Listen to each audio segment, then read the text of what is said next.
बिहार में विधानसभा चुनाव चल रहे हैं। मैं इस वक्त पटना में हूं और मेरे साथ हैं भोजपुरी फिल्म स्टार, सुपरस्टार, दो ऐसे गायक जिन्होंने भोजपुरी इंडस्ट्री पे ये कहें कि कब्जा कर लिया है।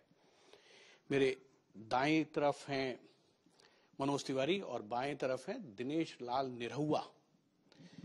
मैं दो भाइयों के बीच में शायद दीवार बन गया हूं। कारण यह है कि कुछ देर पहले मनोज जी दिनेश जी को पटका पहना रहे थे कि ये पहन लीजिए, अच्छा लगेगा। फिर मनोज जी ने कहा अच्छा तो ये दिखना चाहिए, इसको ऐसा लगना चाहिए। तो दो स्टार प्रचारक। देखिए आप कैसे हैं मनोज जी, शुरुआत आप ही से कर लेते हैं आप, क्योंकि इतने लंबा अनुभव हो गया है राजनीति में। क्या माहौल है? अच्छा माहौल है, सकारात्मक माहौल है और बिहार को एक नई उड़ान देने का माहौल है। एनडीए के पक्ष में लोगों का बहुत भाव है, महिलाओं का तो मतलब पूछिए मत। महिलाओं का जो भाव है हम अपने कार्यक्रमों में देखते हैं। बच्चा लेके जमीन पे जगह मिले वहीं बैठ जाए, सब कोई खड़ा बैठे, अगर नीचे खड़ा होके थोड़ा दिखा तो वहीं बैठ जाए दीदी चाची। तो ये तभी होला जब आशा और ज्यादा होके वो हो रहा बाटे। दिनेश जी, आप क्योंकि उत्तर प्रदेश से आते हैं मेनली, और ऐसे में क्योंकि आप आजमगढ़ से चुनाव लड़े, सांसद बने, एक बार हार भी गए, लेकिन बिहार आ गए कैंपेन करने। क्या पार्टी को बहुत ज्यादा जरूरत है? यहाँ रवि किशन थे, मनोज जी हैं, पवन सिंह है, फिर दिनेश। आपने बहुत अच्छा सवाल किया और इससे ना बहुत लोगों की गलतफहमी दूर हो जाएगी। बहुत लोग ऐसा है बोलते हैं किनकी हो जाएगी? नहीं, जो लोग ये आरोप लगाते हैं, जो आपके नहीं, दोस्त थे पुराने, जो भी लोग ये आरोप लगाते हैं कि हमको हराने के लिए सब आ रहे हैं, नहीं, ऐसा नहीं है। भारतीय जनता पार्टी वो पार्टी है, छोटे से छोटा चुनाव भी हो, चाहे निकाय का चुनाव हो, विधायकी का चुनाव हो, सांसदी का कोई भी चुनाव हो, हम लोग पूरी ताकत के साथ लड़ते हैं। हम किसी चुनाव को छोटा नहीं समझते हैं।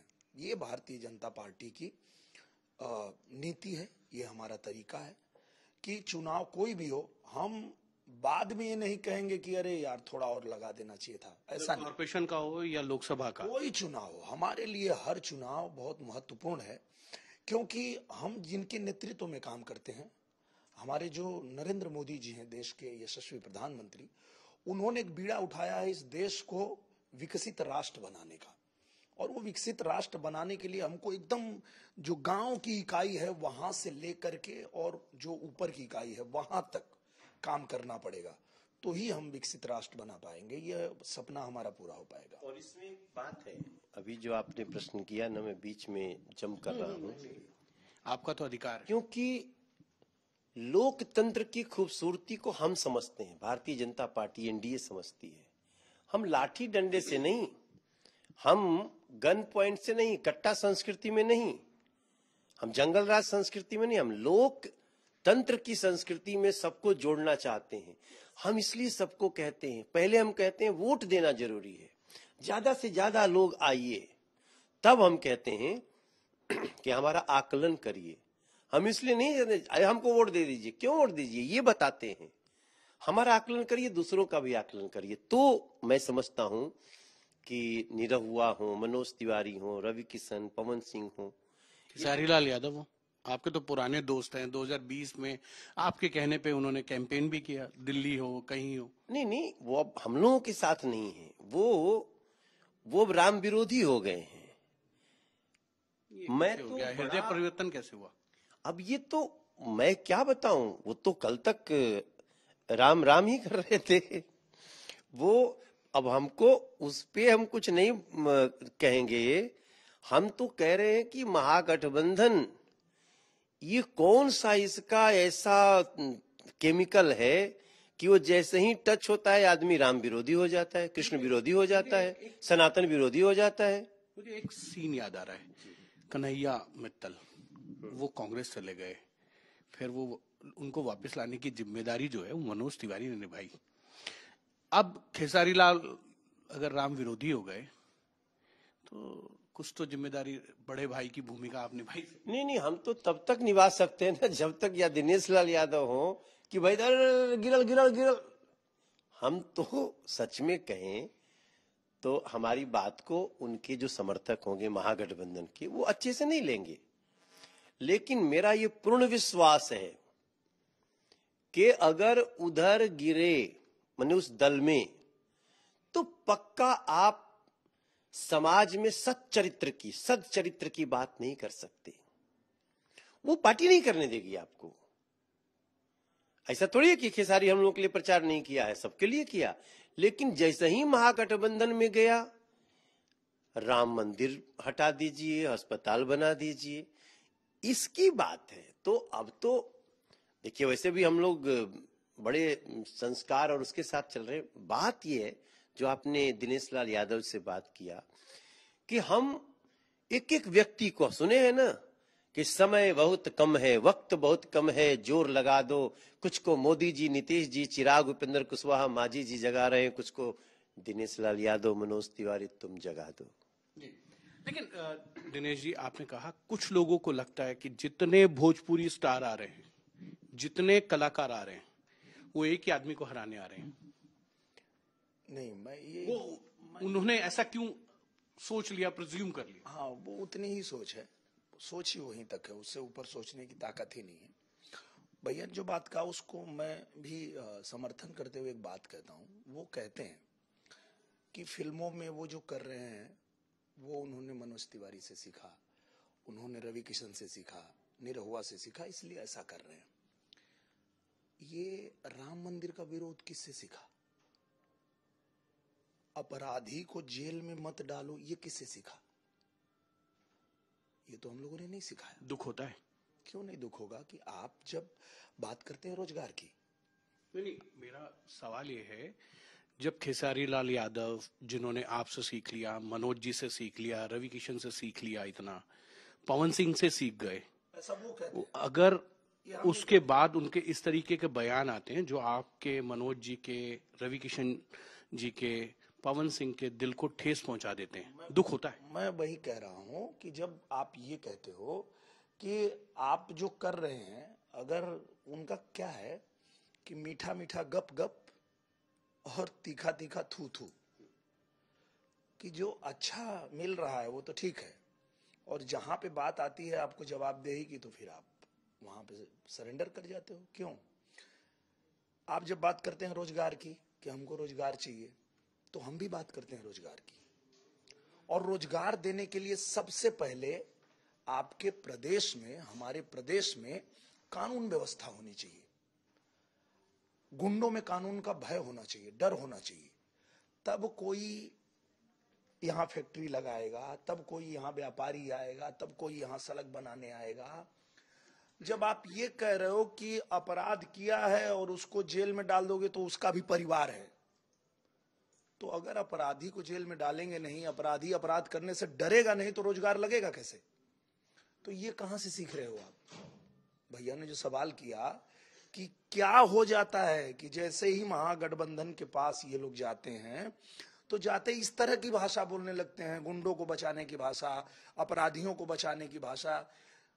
अब ये आप सोचिएगा, ये कितना दुखद उनका बयान है। इस पे आप गहराई से विचार करिएगा कि जिस अयोध्या में पहले महाराजा दशरथ जी के नाम से एक बहुत बड़ा अस्पताल बनता है, वहां वाल्मीकि जी के नाम से पहले बहुत बड़ा एयरपोर्ट बनता है, उसके बाद राम मंदिर बनता है। और ये सवाल करते हैं कि राम मंदिर की जगह अगर हॉस्पिटल बनता तो सबका इलाज होता। क्यों भैया? वो जो हॉस्पिटल बना है उसमें इलाज कराने में तुमको कोई दिक्कत है कि राम मंदिर की जगह ही बनना चाहिए? ऐसा क्यों? अरे राम मंदिर जो भगवान राम के ज्येष्ठ पुत्र ने बनाया था, और एक समय ऐसा आया जब कोई मुगल शासक आया, उसने उसको तोड़ दिया, तोड़ के वो अपनी पहचान बनाने की कोशिश किया, फिर हमें मौका मिला है, हम अपनी विरासत को वापस बना रहे हैं, तो आप कह रहे हो कि उस जगह पे हॉस्पिटल बनना चाहिए? ये कौन सिखाता है? ये महागठबंधन वाले ऐसी चीजें सिखाते हैं। लेकिन एक चीज है, वो ये कह रहे हैं कि आपने कहा कि अपराधी को छोड़ दीजिए, अपराधी को सजा नहीं देनी चाहिए, ये खेसारी लाल यादव कह रहे हैं। वो ये कह रहे हैं कि पहले तो जंगल राज था, अब तो महाजंगल राज आ गया है। अनंत सिंह के ऊपर हत्या का आरोप लग गया, दुलार चंद यादव का, वो जेल में चले गए। नित्य प्रतिदिन जो है हत्याएं हो रही हैं बिहार में, क्राइम रेट बढ़ गया है। जो जंगल राज की बात करते थे उनको महाजंगल राज नहीं दिखाई दे रहा है। मैं वही कह रहा हूँ कि आज जब कोई अपराध होता है, कोई अपराधी अगर अपराध करता है तो उस पर कार्रवाई होती है, ताकि लोग डरे अपराध करने से, तुरंत उस पर कार्रवाई होती है। पर एक समय वो था कि इसी बिहार में कोई आके अगर प्रदेश से कमा के, दिल्ली से, बॉम्बे से कमा के आके यहाँ 1-2 रूम का क्वार्टर बना रहा है गरीब आदमी, तो उसको 5 लाख फिरौती मांगी जाती थी, 5 लाख पहुंचा दे, और नहीं पहुंचाया तो तेजाब डाल के जला दिया, पूरा बिहार जानता है। उस जंगल राज को ये डिफेंड कर रहे हैं, ये कितनी गलत बात है। उस जंगल राज को आप डिफेंड कर रहे हो कि किसी को एक गाड़ी भी खरीदनी है तो उसके लिए इनको पैसे देने पड़ते थे अपराधियों को। ये वही मतलब बिहार है, उत्तर प्रदेश की सीमा हम क्रॉस करना जैसे ही चाहते थे यहाँ प्रोग्राम के लिए, हमको बॉर्डर पे रोक दिया, 6 बज गया, आप नहीं जा सकते। ये वही बिहार था। उस बिहार को एनडीए सरकार ने आज जब इतना सुंदर बना दिया, चमका दिया, रफ्तार पकड़ा दिया, तो अब इन लोगों के पेट में दर्द हो रहा है। तुमको मौका मिला था तो तुम लोगों ने इस प्रदेश को जंगल राज बना दिया, गड्ढा बना दिया था।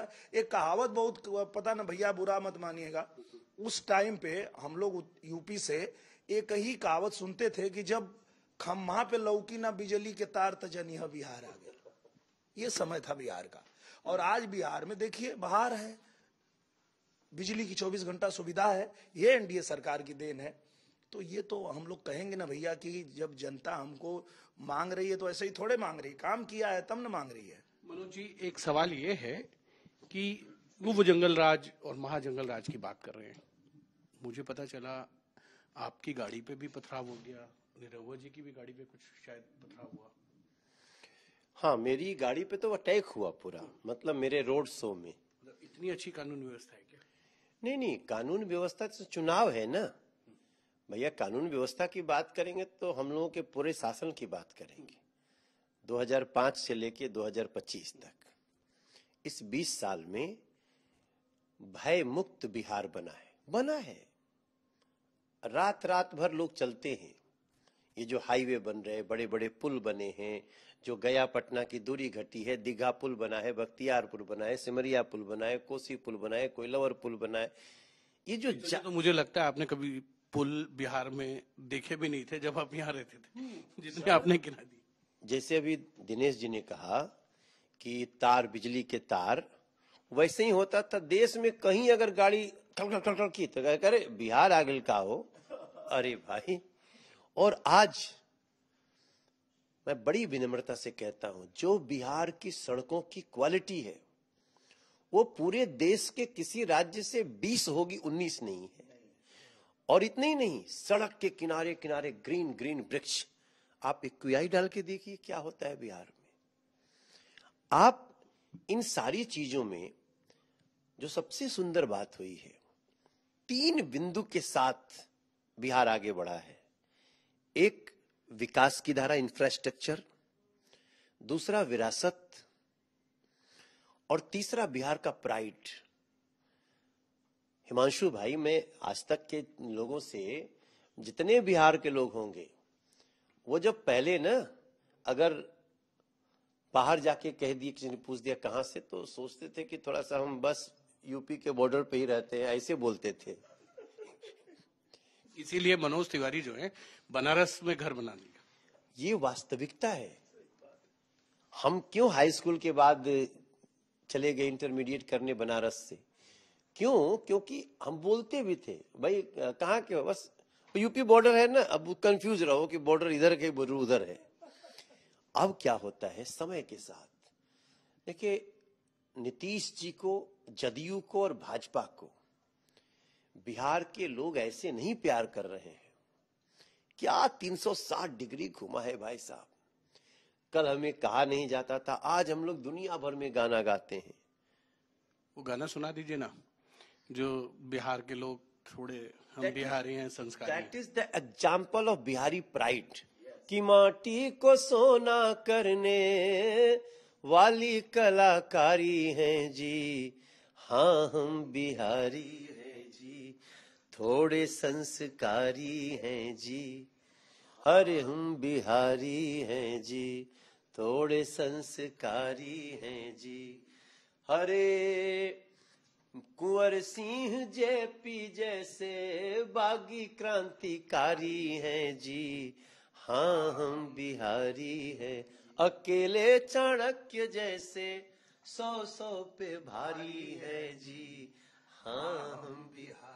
और अभी तो एक लाइन गाया नहीं, जो अब इस गाने को मैं एक्सपेंड कर रहा हूं कि गीत हम महेंद्र मिसिर, गीत के महेंद्र मिसिर, मंच के भिखारी है जी, भिखारी ठाकुर, हाँ हम बिहारी है जी। और बिहार ने संवारा एनडीए को, हम बिहार के आभारी हैं जी, हाँ हम बिहार। और ये जब गा रहे हैं ना, जैसे ही गाता हूं लोग गमछा निकालते हैं, मेरे भी स्वभाव में यही हो रहा ना, ऐसे गाया बस। क्योंकि वो किसने किया, ये मोदी जी ने एक दिन ऐसे निकाल के ऐसे ऐसे कर दिया। हमें लगा ना कि हमारा राजनीति में आने का जो उद्देश्य था उससे ज्यादा मिल गया। प्रधानमंत्री गमछा लहरा रहे, दूसरे वाले तो गमछा रख, दूसरे वालों को दो ही चीज से गड़बड़ी हो, मतलब उनको जलन होती थी, बिहारी एक राम के नाम, सनातन के नाम, और ऊपर ही गमछा नहीं, बिहारी। अरे आज देश का प्रधानमंत्री टीका भी लगा रहे हैं, गंगा आरती भी कर रहे हैं, केदारनाथ धाम में आसन भी मार रहे हैं, सेना से मिल भी रहे हैं, और बिहार के लिए खजाना खोल दिया है, ले जाओ 125 यूनिट बिजली फ्री होना चाहिए, सड़क टनाटन होनी चाहिए, एक से एक बड़े बड़े ब्रिज, मरीन ड्राइव। मुंबई तो बहुत गए हो हिमांशु जी, सबसे लंबा अगर रिवर लिंक कहीं है तो इस समय वो बिहार में है। एक सवाल है दिनेश जी, मनोज जी ने गा दिया हम बिहारी हैं जी, थोड़े संस्कारी हैं, क्या सारे ही बिहारी ठीक ठाक संस्कारी हैं? क्योंकि कुछ सवाल तो आपने खड़े ही कर दिए। देखिए, हम तो ये कहते हैं ना कि हमारे बिहार ने रफ्तार पकड़ लिया है। आपका तो गाना चुनाव प्रचार का पूरा रफ्तार रफ्तार, देखो बिहार का रफ्तार, रफ्तार पकड़ ली हले बिहार, रफ्तार पकड़ ली हले बिहार, भैया नई पीढ़ी का नया है बिहार, भैया नई पीढ़ी का नया है बिहार।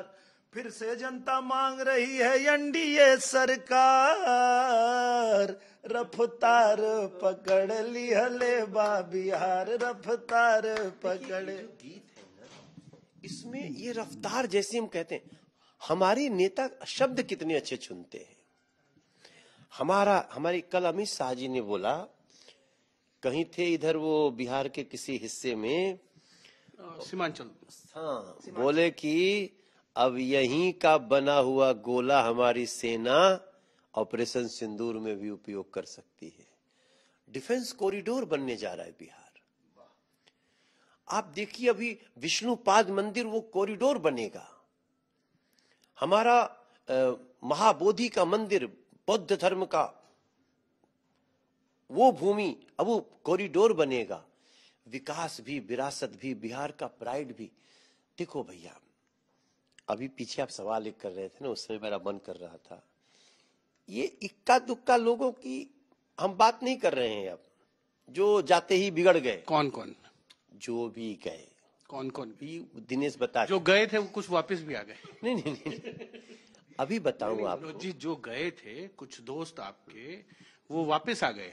बिहार के अंदर, बिहार की संस्कृति में आज जो भी व्यक्ति एनडीए का वोट काट भी रहा है ना, वो बिहार का बहुत बड़ा शत्रु है। प्रशांत किशोर, कोई भी हो सर,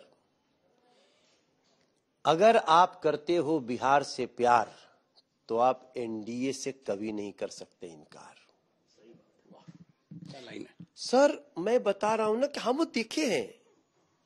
हम आज नहीं, हम लोग आज के 1997 में गाना गाते थे कि नहर पे मास्टर साहेब दिन ही कटाए गईले, पूछ के बिरादर कौनो खास हो, गाँव घर खोजे लागल मिलल खेत में मास्टर साहेब के लाश। केवल आज भी वो सोच करके सिहर जाते। उसके बाद भी तेजस्वी बाबू खुद कह रहे हैं कि हम जंगल राज के थे और हैं, रहेंगे। शहाबुद्दीन अमर रहे, शहाबुद्दीन जिंदाबाद। बिहार का मुख्यमंत्री बनने वाला व्यक्ति शहाबुद्दीन जिंदाबाद बोलेगा तो उसके प्रत्याशी और क्या बोलेंगे? अपराधियों को यही बोलेंगे। एक सवाल है, आरके सिंह पूर्व केंद्रीय मंत्री हैं, लगातार वो एनडीए सरकार पे आरोप लगा रहे, भारतीय जनता पार्टी में रहे हैं अभी भी, लगातार आरोप लगा रहे, ऐसा क्यों हो गया? देखिए, मैं बहुत क्लियर कट बोलना चाहता हूं कि जब आप सारे मंत्री थे, सब कुछ थे, तब बड़ा आपको सब ठीक था। अचानक आपने इतनी बड़ी सनसनी फैलाने की कोशिश, किसी ने सुना क्या? और कोई सुनेगा क्या उनको? मैं समझता हूं राजनीति में आरके सिंह जी ने अपना कद बहुत छोटा कर लिया, क्योंकि वो सिर्फ मतलब में ये बात बोले हैं। हम तो किसी भी जांच के लिए तैयार हैं। आज 125 यूनिट 125 यूनिट बिजली फ्री मिल रहा है घोटाला करके। इस बिहार को अच्छे अच्छे पुल मिल रहे हैं घोटाला करके। आप वो जहां के सांसद थे आरा के, उस आरा की सारी देखिए सड़कें देखिए, कोयलवर पुल देखिए, उनके ना चाहते हुए बन गया। मतलब भाई साहब, मैं बहुत दुखी हूं। इतना आदमी को मौका परस्त अवसरवादी नहीं होना चाहिए। आप चुनाव हारे अपनी करनी से, आपने आरा जैसी सीट खो दी और आज आप ऐसी बात कर रहे। उन्होंने अपना कद ऐसा घटाया है ना कि बिहार के लोग आप देखिएगा कभी इनको फूटी आंख में नहीं देखेंगे। दिनेश जी, राहुल गांधी हैं, उन्होंने प्रेस कॉन्फ्रेंस की और उन्होंने ये कहा कि वोट चोरी हो गया हरियाणा में। आप सब लोग कैंपेन भी करने गए थे हरियाणा, वोट चोरी हो गया। उन्होंने पहले कर्नाटक बैंगलोर के लिए कहा, फिर उन्होंने महाराष्ट्र पे प्रेस कॉन्फ्रेंस की, अब वो कह रहे हैं हरियाणा में भी वोट चोरी हो गया। तो उनसे ये बात पूछी जानी चाहिए कि जिन राज्यों में उनकी सरकार है वहां कैसे है। ये मैं देखता हूं कि जब भी कहीं चुनाव होता है, अगर ये जीत गए तो सब ठीक है, और ये हार गए तो ईवीएम खराब है, वोट चोरी है, धांधली है, सब हो जाता है। भैया तुम्हारी सरकार फिर कैसे बन जाती? बहुत सारे राज्यों में इनकी सरकार है। तो ये सवाल तो उनसे पूछना चाहिए, आप हमसे क्यों पूछ रहे हो? उनसे पूछिए कि अगर वोट चोरी ही हम लोग करते हैं तो हम पूरे भारत में हमारी ही सरकार होती भाई, आपकी तो फिर कहीं बनती नहीं। मैं कुछ बोलूंगा जी आपका तो पुराना प्यार है। नहीं, एक तो बहुत अच्छी बात उन्होंने कही कि भाई ठीक है, अगर सिस्टम है तो सबसे पहले तो नहीं, झारखंड बगल में है, इतना दुख हुआ, हम 2 महीना ठीक से मतलब नजर नहीं मिला पाए किसी से। इतनी मेहनत हुई। लेकिन इसके पीछे का अंदर दिनेश, ये जब से राहुल गांधी कांग्रेस के नेता बने हैं, इतनी हार हार हार हार हार हार हार, तो पार्टी के अंदर से भी तो धक्का मारा जाता है ना। अभी आपन फेस बचाने के लिए ये हमेशा आप याद रखिएगा, पहले इन्होंने क्या कहा था? पहले ये ईवीएम को दोष दे रहे थे, ईवीएम खराब है। उसके पहले ये कुछ और बहाना किए थे कि ईवीएम के पहले ये लोग संविधान से छेड़छाड़ हो रही है, ठीक ना। अब धीरे धीरे जाके जब बोले कि सब देशवा कुछ सुन ही नहीं रहा है, आज जैसे जैसे ये बात करते हैं ना, एक बार बोले चौकीदार को चोर बना दिया, तो लोग बोले कि अरे बाप। प्रधानमंत्री कहते थे कि मैं चौकीदार हूं, तो उन्होंने उस पे आरोप लगाए थे राफेल पे, जिसपे आपने आप बताइए, गाना भी एक बड़ा इनकी बहन का मायका भी जमानत पे है, ससुराल भी जमानत पे है, इनके परिवार को लोग खुदे जमानत पे है। तो जो खुदे चोर है उससे आप माइक लगाइएगा तो चोरी वाला ही बात निकलेगा ना। वो दिन रात चोरी चोरी चोरी, जब यहाँ था सरकार में तो चोरी करता था, ये कोलगेट घोटाला तो घोटाला, तो फलाना घोटाला, खाली घोटालों की सरकार थी, 12 लाख करोड़ का घोटाला। अब सोच रहा है कुछ नहीं हो रहा है, पोखरा में कूद जा रहा है। बताओ, कहीं उसमें शीशा उससे धंस गया होता। वो तो धन्य भाग कि नीतीश जी का पोखरा है, मिनरल वाटर से नहाने वाले पोखरा में नहा ले रहे हैं। Credit goes to Modi Nitish. दूसरी बात अंत में बोलूंगा, अब चूंकि दिनेश, अब वो सोच रहा है पार्टी में इनको अभी धक्का मार के निकालने वाले हैं सब। बहुत हो पर कई लोग तो निकल गए ना। कहाँ है गुलाम नबी आजाद? कहाँ कांग्रेस के कितने नेता छोड़ के चले गए? बहुत सारी आपके आगे। नहीं भैया, अब जो बचे हैं ना वो भी इनको धक्का देके भगाएंगे। अब ये आखिरी कोशिश कर रहे हैं, नहीं हमारी गलती नहीं है, वोट चोरी, फलानी गलती, वोट चोरी। तो जो दिनेश ने कहा उनकी पार्टी में भी कहा जा रहा है। सच्चाई ये है कि ये लोग चोर हैं। इनकी पूरी जो खानदानी चोरी की पूरी बातें आई हुई हैं, और इसलिए ये अब कोशिश कर रहे हैं कि किसी तरह पार्टी में हमारी इज्जत बच जाए कि भैया देखो हमारी असफलता नहीं है, ऐसा हो गया। ये देश के लोग बहुत समझदार हैं। बिहार में चुनाव हो रहा है, 2500 पहले ना, जब कहीं दुनिया में चुनाव नहीं होता था, तब भी यहाँ चुनाव हो के वैशाली गणराज्य में वोट होता था। यहाँ कोई को आप नहीं समझा सकते। एक अब क्योंकि मैं छोटी छोटी चीजें आपसे पूछना चाह रहा था, क्योंकि मैंने बहुत साल से मैं राजनीति कवर कर रहा हूँ, और फिल्म जगत से या स्पोर्ट्स जगत से, हर क्षेत्र से लोग आते हैं। पहली बार ऐसा हुआ है कि फिल्म इंडस्ट्री के लोग जो हैं वो एक दूसरे पे कटाक्ष कर रहे हैं, एक दूसरे पे बयान दे रहे हैं। आपने उनको यदुमुल्ला कह दिया, उन्होंने उसके बाद कुछ और कह दिया। पवन सिंह ने कहा कि वो एक बाप के बेटे नहीं। आपको लगता है कि राजनीति में भाषा, शब्दों की मर्यादा होनी चाहिए? 100% होनी चाहिए। और मैं क्या कह रहा हूं कि अगर मैं कुछ भी बोल रहा हूं आपके किसी बयान पे, तो उस बयान पे टिक जाओ। मैं तो टिक गया, वहीं रुका हूं। आज भी आप पूछ रहे हैं तो आज भी मैं कह रहा हूं कि हाँ मैंने कहा। पर जिस बात पे कहा वो व्यक्ति सुबह दोपहर शाम अपना बयान पलटते जाता है, घूमते जाता है। और वो जितना घूमता है फिर बाकी मीडिया से भी सवाल घूमने लगता है। पर सवाल बेसिक क्या था? आज भी सवाल वही है। आज भी अगर आप उनसे मिलिएगा तो ये सवाल पूछिएगा। मैं फिर पूछ रहा हूं कि जहां तक हॉस्पिटल की बात है, अयोध्या में पहले हॉस्पिटल बना। जहां तक एयरपोर्ट की बात है, अयोध्या में पहले एयरपोर्ट बना। और उस एयरपोर्ट के बनने से, उस मंदिर के बनने से कितना रोजगार वहां बढ़ा, इकोनॉमी कितना बूम की है, वो उनको पहले जाके पता करना चाहिए। मैंने कहा कि अगर कोई हिंदू धर्म में पैदा होके, जैसे मैं यादव हूं, कितना मिला है? हाँ, जैसे मैं यादव हूं, मैं सनातनी हिंदू हूं और मैं सभी धर्मों का आदर करता हूं, पर मेरे धर्म का अनादर कोई करेगा ये मैं बर्दाश्त नहीं करता हूं। तो मेरे राम मंदिर के लिए अगर कोई बोलेगा कि वहां मंदिर नहीं हॉस्पिटल बनना चाहिए था, तो मैं फिर बोल रहा हूं, आज तक मैं बोल रहा हूं कि वो आरजेडी नहीं, वो भाजपा में भी होता तो मैं उसको यदमुल्ला ही बोलता कि भाई तुम होते कौन हो ये बोलने वाले कि मेरे राम के मंदिर को कोई बाहर से आया, उसने उसको तोड़ दिया। जब मुझे मौका मिला है, मुझे कोर्ट ने आदेश दिया, तो हम लोगों ने राम मंदिर फिर से बनाया है। और तब तुम बोल रहे हो कि अगर यहाँ हॉस्पिटल बनता तो हिंदू का भी इलाज होता, मुसलमान का। बगल में बना है हॉस्पिटल, पहले हॉस्पिटल ही बना, वहां इलाज करवाओ ना। राम मंदिर के जगह ही तुमको क्यों हॉस्पिटल चाहिए? इस बात से दिक्कत है मुझे।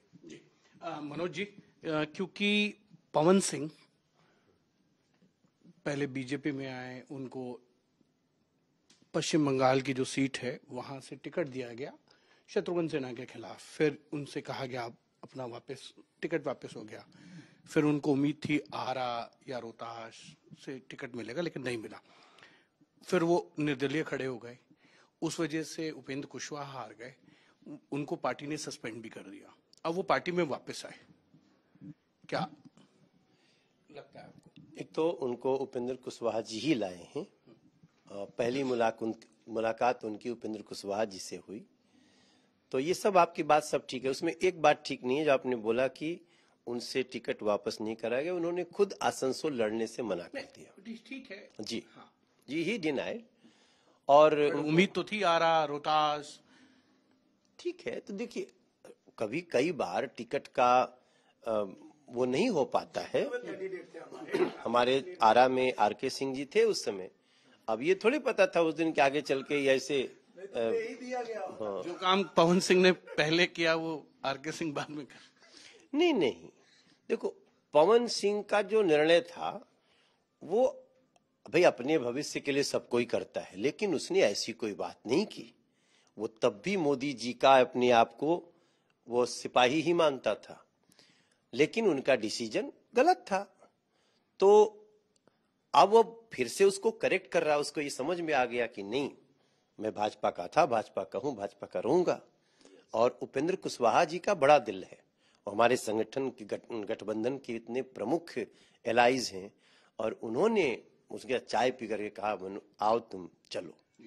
एक सवाल और है मेरा आपसे, क्योंकि आप 2009 में गोरखपुर से चुनाव लड़े हैं। काहे याद दिलाते हो इतना पीछे जाके? नहीं, मैंने कहा कि जनता भूल जाए तो याद दिला करते हो। दिनेश जी का बैकग्राउंड भी थोड़ा सोशलिस्ट रहा। रवि किशन कांग्रेस से जौनपुर से चुनाव लड़ गए, पवन सिंह निर्दलीय लड़ गए। अब ये मान के चलें कि अब चार तो यहाँ हैं, अगर भविष्य में खेसारी लाल यादव इस चुनाव के बाद हारे या जीते, वो तो 14 तारीख को तय होगा, भारतीय जनता पार्टी में आएंगे, तो आप चारों, क्योंकि आप चारों से वो कहते भी हैं कि मैंने सीखा है, तो नहीं, अब तो जो भी डिसाइड करेंगे दिनेश लाल यादव डिसाइड करेंगे। आपने इधर डाल दिया है? नहीं, इसलिए डाल दिया कि थोड़ा सा हीट मूवमेंट हुए हैं, और मैं समझ सकता हूं कि राम भक्त दिनेश लाल यादव को जो मन पे चोट लगी है, वो मैं इस लड़के को बहुत दिन से जानता हूं।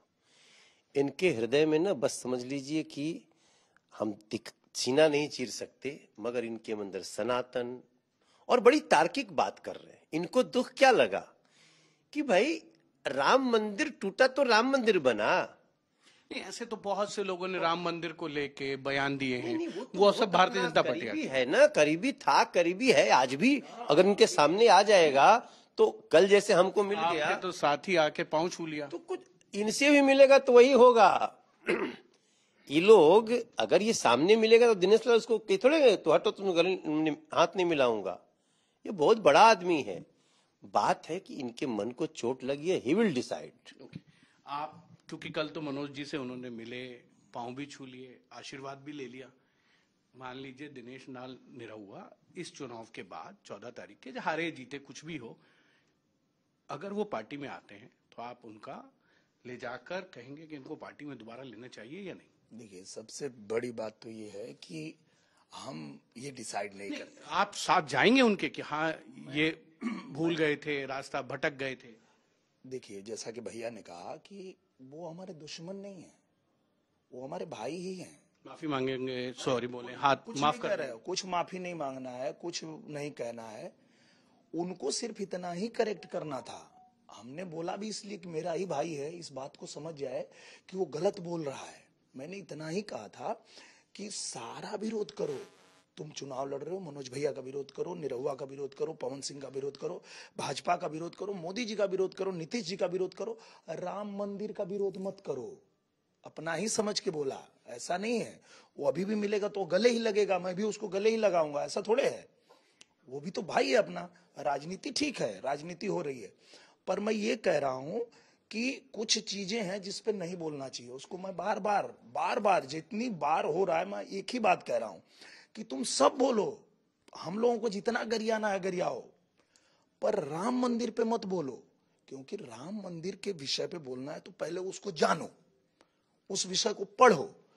और जैसे अभी एक आदमी कह रहे थे कि वो कह रहा है कि हम गरीब थे तो हम नहीं पढ़ पाए, तो आज तो अमीर हो ना, जनता ने, भगवान ने आपको अवसर दिया ना कि आप बहुत पैसे वाले हो गए हैं, तो आराम से बैठो, हफ्ते में एक ही बुक पढ़ो, पहले शुरू करो, यहीं से शुरू करो, राम मंदिर का इतिहास, पता चलेगा राम मंदिर क्या है, भारत का इतिहास क्या है, बिहार का इतिहास क्या है, 2014 से पहले बिहार की हालत क्या थी, 2014 के बाद बिहार कैसा हुआ है, कितना बदला हुआ है, कितनी इकोनॉमी बदली है। रोजगार की बात कर रहे हो तो रोजगार के बारे में पढ़ो, हॉस्पिटल के बारे में बात कर रहे हो तो हॉस्पिटल के बारे में पढ़ो, यूनिवर्सिटी के बारे में पढ़ो कि मोदी जी के आने के बाद कितने संस्थान बने हैं, ये अब तो पढ़ सकते हैं ना। मैं तो यही बात कर रहा हूं, मैं कहा उनको कुछ गलत थोड़े बोल रहा हूं। मतलब कोई विरोध, अब कोई राजनीतिक तौर पे जो बयानबाजी है वो ठीक है, राजनीति ठीक है, लेकिन है तो अपना भाई, मैं तो उसको अच्छा ही बोल रहा हूं। बातें तो सब राजनीतिक हैं, बस मन को चोट लगी है वो दूर हो जाएगी। नहीं नहीं, अब तो दूर तभी होगी जब वो दूर करें कि राम मंदिर की जगह राम मंदिर ही होना चाहिए। अगर वो मान ले इस बात को जो सच है, और दुनिया का कोई भी सनातनी हिंदू, चाहे वो यादव हो या कोई बिरादरी का हो, वो ये मानेगा कि राम मंदिर की जगह राम मंदिर ही होना चाहिए। वो जब तक ये कहेगा कि राम मंदिर की जगह हॉस्पिटल बनना चाहिए, तब तक हम उसके विरोध में हैं। ठीक है, जब वो मान ले कि नहीं राम मंदिर की जगह राम मंदिर ही होना चाहिए, कोई विरोध ही नहीं है। मुझे क्योंकि जब आप संसद पहुंचे बाई इलेक्शन जीत के, आपका एक पुराना गाना बड़ा फेमस है, जरा क्योंकि आज तक के दर्शकों को आप कर देंगे। और जिस तरीके से आपने करके, बिल्कुल मैंने किया भी था। श्रीमान आप लोग का वोट यदि पाएंगे, केहू जवन किया नहीं करके दिखाएंगे, केहू जवन किया नहीं करके दिखाएंगे। और वो हम लोगों ने करके दिखाया। 2 ही साल अवसर मिला, लेकिन 2 साल में उस आजमगढ़ में हमने यूनिवर्सिटी भी बनवा लिया, वहां संगीत महाविद्यालय बनवा लिया। यही मनोज भैया हैं जिनके सहयोग से मैं इनके पास गया, मैंने कहा कि भैया एक बहुत बड़ा प्रोजेक्ट है जो मैं अकेले नहीं कर पाऊंगा, मुझे आपका सहयोग चाहिए, आप मेरे साथ चलिए। भैया तुरंत चले, रेल मंत्री जी के पास गए, इन्होंने कहा कि भैया ये रेल का जो नया मार्ग है पास करिए, और पास हो गया, वो भी बन रहा है। हम लोग गए नितिन गडकरी जी के पास, हमने कहा हमको आजमगढ़ में रिंग रोड चाहिए, भैया पास हो गया, बना था। तो हमने कहा था कि केहू जो किया नहीं करके दिखाएंगे, तो करके दिखा दिया। उसको भी आज भी कर रहे हैं। आज भी अगर हम आज सांसद नहीं हैं, ये real member of parliament Azamgarh के जो वर्किंग है वो दिनेश लाल यादव है। अभी अभी हम लोग इसी चुनाव प्रचार में थे, और मुझे आजमगढ़ से आया कि वो जो आपने पास करवाया था रेलवे लाइन सीधे गोरखपुर आजमगढ़ बनारस को जोड़, उसकी प्रक्रिया सारी पूरी हो गई है, बजट बन गया, सब हो गया है, आप वहां जाकर के इसको करवा दीजिए। तो अब चुनाव प्रचार से सीधे हम दिल्ली जा रहे हैं ताकि हम उसको पास करवा के उसको आगे बढ़वा सके। एक बस अब क्योंकि मैं रैप करना चाह रहा था, मनोज जी, आज तक का आपका सबसे फेवरेट गाना जो आप आज तक के दर्शकों के सामने गाना चाहें? अभी तो सबसे फेवरेट यही चल रहा है। नहीं, ये पॉलिटिकल है, तो अभी तो बात ही सब पॉलिटिकल है, नहीं नॉन पॉलिटिकल। लेकिन देखिए हमारा जो सबसे टॉप गाना है ना, वो भी हमारे बिहार को छूता है। हो जिया हो बिहार के लाला, जिया तू 1000 साल, जिया हो बिहार के बाला, जिया 10,000, बाला मीन्स बेटियां, जिया तू 1000, तनी धूम धाम से, तनी झूम झाम के, अपने बिहार के एक नया उड़ान दिलावा ये भैया भैया भैया भैया। फिर से बिहार में एनडीए सरकार बनावा ए भैया, जो रफ्तार बढ़ल बा और स्पीड बढ़ावा ये भैया, 1 करोड़ युवा के नौकरी रोजगार दिलावा ये भैया, हर जिला में फैक्ट्री स्पोर्ट्स सेंटर बनावा ये भैया। आपको कुछ गुण लगता है, आपका कोई ऐसा फेवरेट सॉन्ग जो आप आज तक के दर्शकों के साथ साझा करना चाहते हैं? मैं तो भैया का ये गाना अभी वो रिकॉर्ड नहीं किए, अब गा दूंगा तो कोई चुरा न ले, लेकिन जल्दी मैं चाहता हूँ कि भैया रिकॉर्ड करें। जो बिहार वाला है भैया, हाँ बहुत अच्छा लगता है मुझे कि बिहार, जय बिहार जय जय बिहार, तेरी माटी बड़ी महान, ऋषियों ने कहा, देवों ने कहा, सबने किया सम्मान। तू है भारत की शान, तू है भारत की जान। जय बिहार, जय जय बिहार, तेरी माटी बड़ी महान। जय बिहार, जय जय बिहार, तेरी माटी बड़ी महान। भारत के एक राज्य हमेशा सदा रहे बलवान। जय बिहार, जय जय बिहार, तेरी माटी बड़ी महान। और ये आज तक पे ही इन्होंने गाया। अभी ये रिकॉर्ड हुआ नहीं है, तो इसको जल्दी से रिकॉर्ड करना पड़ेगा, नहीं तो कोई कॉपी कर ले। मेरे को मनोज जी, अब मैं, क्योंकि लास्ट सवाल आपसे है, आप दोनों ही उसका जवाब भी दे सकते हैं। मैं एक बार आपके साथ दिल्ली यूनिवर्सिटी से आ रहा था, क्योंकि मुझे आपका एक छोटा सा इंटरव्यू कर रहा था।